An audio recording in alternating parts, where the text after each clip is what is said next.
Nag-set destination na ako dahil sa mga oras na ito ay pauwi na ako. Saktong pinasukan ako at ang pick up ay dito sa Pasong Tamo, Novaliches. Kapag sinuswerte ka nga naman, pauwi ka na nga lang, may sasabay ka pa. Sana all.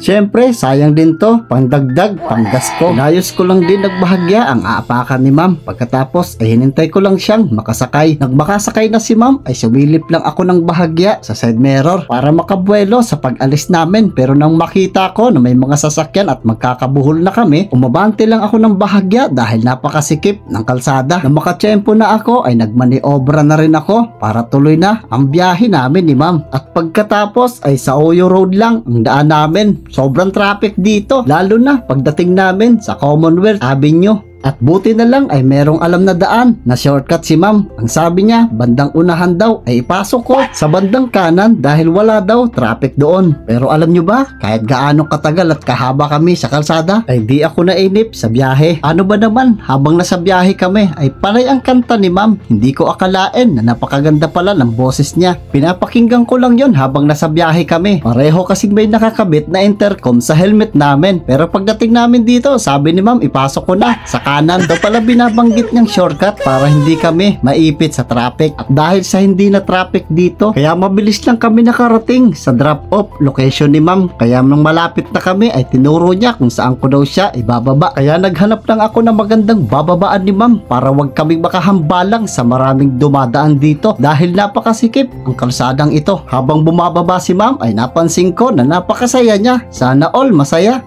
Ngiti mo na kay tamis.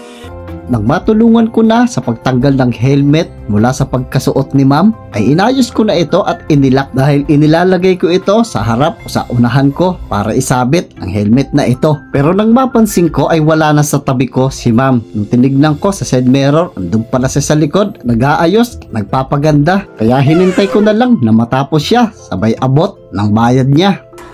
Unang kita pa lang sa'yo'y nabihag.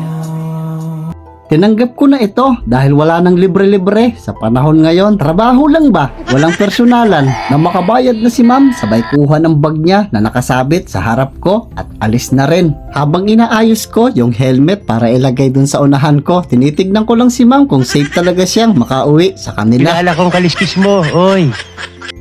At habang papauwi na ay minadaanan akong dalawang biker na naghihintay ng booking dito. Dahil sa pagkakataong ito ay eksaktong may dala tayong kaping mainit. Ni Move It, inalok ko sila na baka gusto nilang magkape habang naghihintay ng booking o ng pasahero. Saktong hindi naman nila tayo binigo, kaya inilabas ko na agad ang kape at biskwit. Pero dahil sa pagkakataong ito ay nag-upgrade na si Move It, meron na siyang pa-noodles. Kaya sinabi ko sa kanila na kumuha na lang sila kung anong gusto nila dahil libre naman ito para sa lahat ng mga rider. Habang nilalagyan ko ng mainit na tubig yung mga noodles nila ay meron pang nagsipagdatingan na ibang mga rider. Ayaw, di ba? Shout out ka rin dyan. Oo. Shout out.